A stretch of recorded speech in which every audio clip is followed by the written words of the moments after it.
పోరు నడుస్తుంది. ఇరు దేశాలు ఒకరిపైన ఒకరు బాంబులతో దాడికి దిగుతున్నారు. అయితే ఇదే నేపథ్యంలో ఉక్రెయిన్ రష్యా సైన్యానికి సంబంధించి కొన్ని కీలకమైన విషయాలు బయటపెట్టింది. ఇప్పటి వరకు 10 లక్షలకు పైగా సైన్యానికి సంబంధించి అందులో ఉన్న సోల్జర్స్ని కూడా హతమార్చినట్లు ఇప్పటికే ఉక్రెయిన్ ఒక సంచలనమైన ప్రకటన చేసింది. అయితే 3 ఏళ్లలో దాదాపు 10 లక్షల మంది రష్యా సైన్యం హతమైనట్లు కూడా ఉక్రెయిన్ చెప్పుకొచ్చింది. రష్యా సైన్యంలో ఉక్రెయిన్ సైనిక అధికారులు రష్యా సైన్యం పైన ఉక్రెయిన్కి సంబంధించిన అధికారులు సంచలనమైన ప్రకటన చేశారు. అయితే సాయుధ బలగాలతో పాటు రష్యా ఆస్తుల ధ్వంసంపై కూడా కాస్త వివరణ ఇచ్చారు.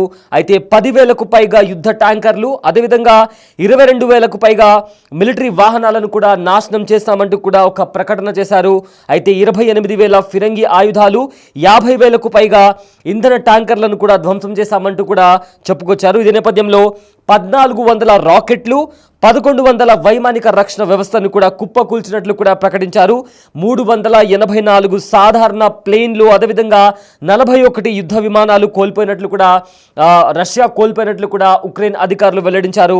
అయితే దీనికి సంబంధించి కూడా 336 హెలికాప్టర్లు, 38,000 డ్రోన్లు, 28,000 నౌకలు పాడైనట్లు కూడా ఉక్రెయిన్ తెలిపింది.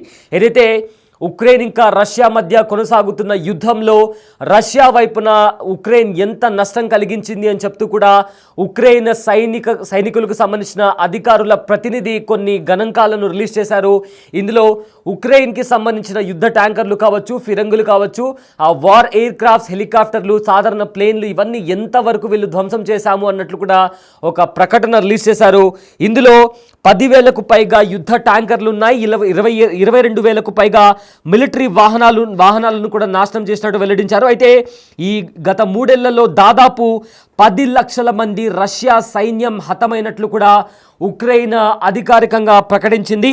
అయితే 336 హెలికాప్టర్లు, 38,000 డ్రోన్లు, అదేవిధంగా 28,000 నౌకలు కూడా, వార్ షిప్స్ కూడా పాడైనట్లు కూడా ఉక్రెయిన్ తెలిపింది.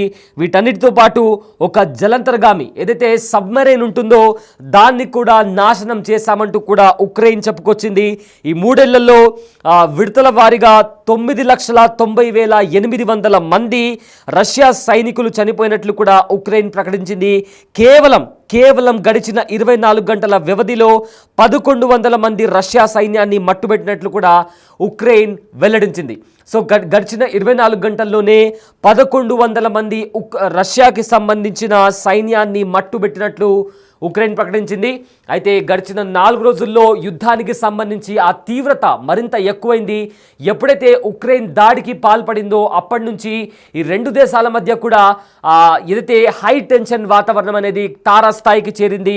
ఇదే నేపథ్యంలో రష్యా కూడా కొన్ని గణాంకాలను రిలీజ్ చేసింది. ఎంతవరకు వాళ్ళు ఉక్రెయిన్ని నాశనం చేయగలిగారు, ఉక్రెయిన్కి సంబంధించి ఎంతవరకు వాళ్ళు సోల్జర్స్ని హతమార్చగలిగారు అంటూ కూడా రష్యా కూడా కొంత రిపోర్ట్ని బయటపెట్టింది. అయితే రష్యా ఉక్రెయిన్ దేశాల మధ్య భీకర పోరు కొనసాగుతున్న విషయం మనందరికీ తెలిసిందే. అయితే సోమవారం రోజు ఉక్రెయిన్ రష్యాపై డ్రోన్లతో విరుచుకుపడింది. ముఖ్యంగా స్పైడర్ వెబ్ పేరుతో భారీ ఎత్తున డ్రోన్ల దాడి చేసి 7 బిలియన్ల విలువైన 41 విమానాలను కూడా ధ్వంసం చేసింది. 18 నెలల కిందటే స్కెచ్ వేసి మరి తాజాగా ఈ దాడికి పాల్పడినట్లు కూడా ఉక్రెయిన్ వెల్లడించింది. దీని తర్వాత నుంచి రష్యా సైతం ఉక్రెయిన్పై దాడులను తీవ్రతరం చేసింది. అయితే రాత్రి పగలు అనే తేడా లేకుండా తాము చేస్తున్న దాడులతో ఉక్రెయిన్కు చెందిన 1,430 మంది సైనికులు హతమయ్యారని కూడా తాజాగా ప్రకటించింది. ఇదంతా గత 24 గంటల్లో చేసిన దాడుల వల్లేనని కూడా పేర్కొనింది. అయితే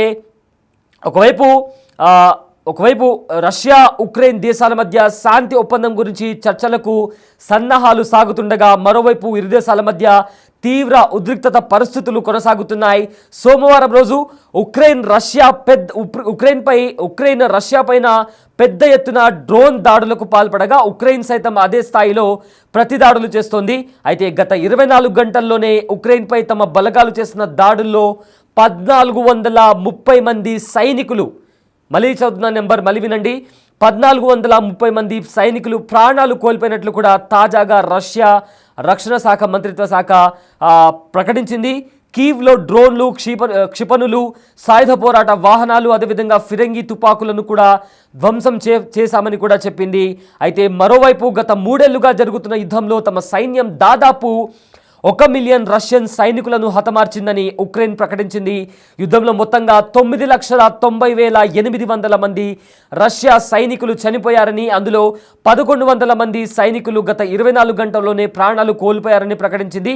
అలాగే తాము చేసిన దాడుల వల్ల రష్యాకు చెందిన 10,881 ట్యాంకులు, 22,671 సాయుధ పోరాట వాహనాలు, అదేవిధంగా 50,607 ఇంధన ట్యాంకులు, అదేవిధంగా 28,623 ఫిరంగి వ్యవస్థలు, 1,402 బహుళ ప్రయోగ రాకెట్ వ్యవస్థలు, అదేవిధంగా 1,176 వైమానిక రక్షణ వ్యవస్థలు, 384 విమానాలు, 41 యుద్ధ విమానాలు, 336 హెలికాప్టర్లు, 38,748 డ్రోన్లు, 28 నౌకలు, ఒక జలంతర్గామి కూడా నాశనం అయ్యాయని కూడా ఉక్రెయిన్ జనరల్ స్టాఫ్ కూడా తెలిపారు.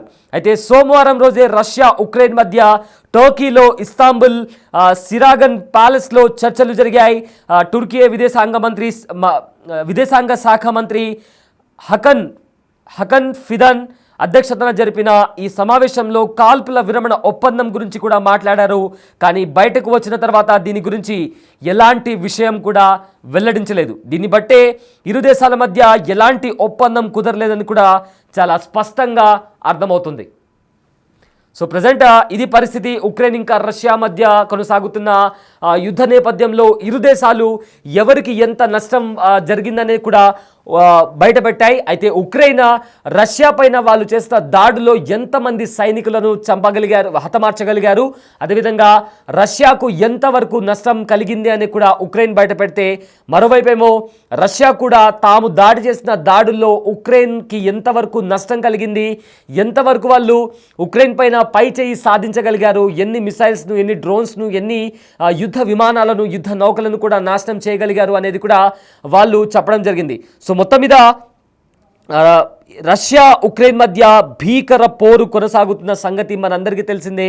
ఇప్పటికే ఆల్మోస్ట్ 3 సంవత్సరాలకి పైగానే వీళ్ళిద్దరి మధ్య యుద్ధం జరుగుతుంది. 2022లో మొదలైన ఈ యుద్ధం ఇవాళకి కూడా ఈ సెకండ్ వరకు కూడా కొనసాగుతూనే ఉంది. అయితే శాంతి చర్చలకు సంబంధించి ఇప్పటికే చాలా దేశాలు ప్రయత్నిస్తున్నాయి. అటు అమెరికా కూడా జెలెన్స్కీ అదేవిధంగా పుతిన్ని ఉద్దేశిస్తూ కూడా మాట్లాడడం జరిగింది. ఓవల్ ఆఫీస్లో కూడా జెలెన్స్కీ వెళ్ళినప్పుడు కూడా ట్రంప్ ఇంకా జెలెన్స్కీకి మధ్య కాస్త ఆర్గ్యుమెంట్ కూడా చోటు చేసుకుంది. అయితే దాని తర్వాత జెలెన్స్కీ కాస్త వెనక్కు తగ్గారు. అయితే కానీ పుతిన్ మాత్రం తన స్వభావాన్ని మార్చుకోవట్లేదు. పుతిన్కి పిచ్చి పట్టినట్టు వ్యవహరిస్తున్నాడు పుతిన్ అంటూ కూడా ట్రంప్ ఘాటు వ్యాఖ్యలు చేశాడు. దీనికి రష్యాకి సంబంధించిన అధికారులు కూడా రెస్పాండ్ అవ్వడం జరిగింది. పుతిన్కి తెలిసింది ఒక్కటే, యుద్ధం మాత్రమే. సో పుతిన్ని భయపెట్టాలని చూస్తే అది ఖచ్చితంగా మీ తప్పు అవుతుందంటూ కూడా రష్యాకి సంబంధించిన కొంతమంది అధికారులు కూడా చెప్పారు. సో మొత్తం మీద చూసుకుంటే భీకర పోరు కొనసాగుతుంది. సోమవారం రోజు ఉక్రెయిన్ రష్యాపై డ్రోన్లతో విరుచుకుపడింది. ముఖ్యంగా స్పైడర్ వెబ్ పేరుతో భారీ ఎత్తున డ్రోన్ దాడులు చేసింది. 7 బిలియన్ల విలువైన 41 విమానాలను కూడా ధ్వంసం చేసింది.